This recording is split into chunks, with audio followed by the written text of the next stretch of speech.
The Marvel Cinematic Universe has gone from being a small independent studio to the biggest movie franchise in the world, and it all started with these first batch of movies known as Phase 1. So today we're going to rank all 6 of Phase 1's movies from the worst to the best.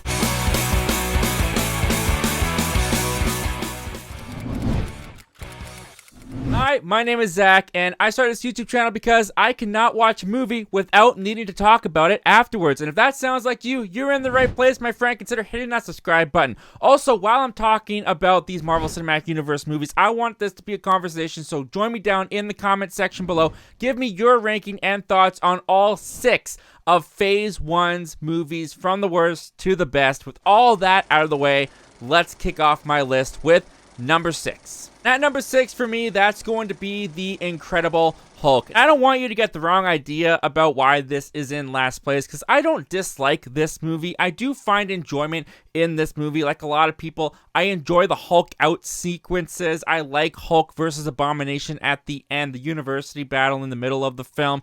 But for me, this is kind of the black sheep of the MCU. In fact, up until recently, this movie was kind of ignored by the rest of the movies and the universe. Of course, Edward Norton only played Bruce Banner / the Hulk in this one movie till we got Mark Ruffalo introduced in the Avengers. So already right there, there's this feeling of it being alienated from the rest of the franchise. On top of that, I've just never really found that Bruce Banner in this, or I should say Edward Norton in this film, was right for the part. He always felt miscast to me. I never really feel like Edward Norton gives us much with his Bruce Banner to get attached to. On top of that, a large bulk of this movie relies on the chemistry between Edward Norton and Liv Tyler. And I'm sorry, I don't ever feel their chemistry. I don't think Liv Tyler is particularly good in this movie. She whispers every line, "Bruce, no." I find it quite frankly annoying. Like I said, there's a lot that this movie does right. I love William Hurt in this movie, first introduced as Thunderbolt Ross. I think the relationship between having Liv Tyler be the daughter of Thunderbolt Ross, dating Bruce Banner, who Thunderbolt Ross is tracking down throughout the entire movie, all of those dynamics and relationship conflicts I actually find pretty interesting within the movie.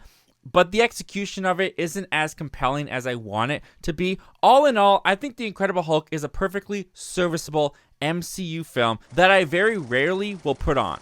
At number 5, Iron Man 2. And of course, one of the big benefits and advantages that Iron Man 2 has that is able to put it over Incredible Hulk for me is it's got Robert Downey Jr. as Tony Stark, which he's just as entertaining as ever as Tony Stark in Iron Man 2.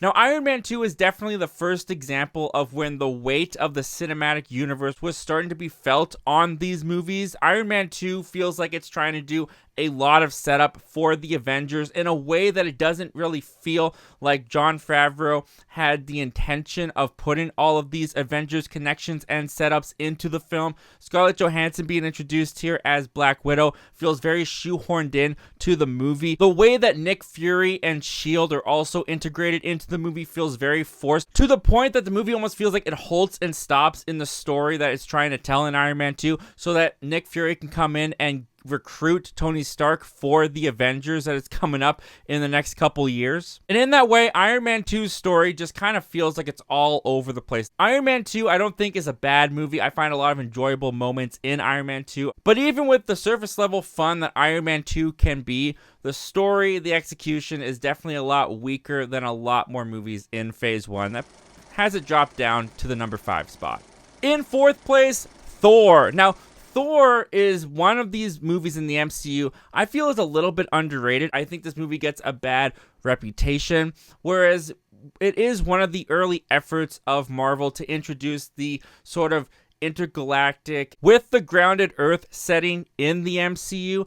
Do I think the balance is always consistent, is always right? No, there's definitely some times where it feels kind of jarring going from the fish out of water story with Thor to this Shakespearean type experience with Loki and Odin and everyone on Asgard. But even with all that said, the sequences with Thor on Earth, I do find a lot of fun. And I'm one of those weird guys who I actually like the chemistry. I like the relationship between Thor and Jane Foster, Chris Hemsworth, and Natalie Portman. I actually think that they're really endearing. I think that Natalie Portman gives a fun performance as Jane Foster in this movie. I also think that what it does to world build out the rest of the Marvel Cinematic Universe with Asgard, with the space realm, is actually really bold for Marvel to go there so early on in their universe. And for the most part, I do think that it works well. This is also our introduction to Tom Hiddleston as Loki, who I think is a really great villain origin story within this movie. I like the dynamic that they give Thor and Loki early on in this movie. You really get that sense of brotherhood as well as the jealousy that Loki feels towards Thor. Now, near the end of the movie, when we just get the big destroyer coming in, and the fight between Thor and Loki at the end is also a little bit lackluster, but for the majority of the time that I watch Thor, I enjoy my time watching Thor. Kicking off our top three, Captain America, the First Avenger. Now, if I think that Thor is a little bit underrated in the MCU, I think Captain America, First Avenger might be the most underrated in the MCU. And I think a lot of that also has to do with the fact that the Captain America trilogy just kept getting better and better, and Captain America's appearances in the Marvel Cinematic Universe kept getting better and better and better, that I think this one just kind of gets left behind because of how good it gets. That the fact that this first movie is also pretty good kind of gets slipped under a lot of people's radar. The introduction to Chris Evans, Steve Rogers in this film, instantly I am endeared to the character. Instantly, Chris Evans embodies the heart and soul of Steve Rogers. And when you get the contrast of Steve at the beginning of the movie to when he transforms to Captain America, there is a real impact that the movie leaves on me during that transformation scene. Also, I've just always enjoyed how this is a period piece within the Marvel Cinematic Universe. I've loved seeing Tony's dad pop up in here, having him connected to Steve, creating even more connective tissue between the movies and making the universe feel even more fleshed out. And much like how I like the relationship in Thor between Jane Foster and Thor, I really enjoy the chemistry here between Haley Atwell and Chris Evans as Peggy and Steve, to the point that when Steve has to put that plane into the ice, I feel the tragedy, the loss of that relationship. And it's one of my favorite relationships, the ongoing relationships that we have in the MCU. The movie definitely gets pegged down just a little bit because the Red Skull is not the most enticing villain. Even though you've got a great actor in here like Hugo Weaving, they never really feel like they give the conflict between Captain America and the Red Skull the grandiose impact that I feel like it should have. But with all that said, Captain America First Avenger is one of the best origin stories in the MCU. I always enjoy going back to revisit this one. I revisit it quite often. Our runner-up at number 2 is Iron Man. Yes, the first movie that kicked off the Marvel Cinematic Universe is still one of their best. And Iron Man in and of itself is also just really special to me because I remember my dad took me to go see Iron Man back in 2008 when it came out. I was just 9 years old, and this is the movie that really introduced me to the concept of comic book movies. I had seen like Sam Raimi's Spider-Man, Ang Lee's Hulk and stuff in the past, but this was the superhero movie that made me really get into comic book movies. On top of that, Iron Man is just a really solid, great movie, and every time I go back to rewatch Iron Man, I am reminded why the Marvel Cinematic Universe works in the first place, and it is because of this movie. What Jon Favreau and Robert Downey Jr. put together with this movie, with this character, they had so much pressure on themselves, and they rose to the occasion every single time. The direction here is great. The action sequences are so thrilling and fun.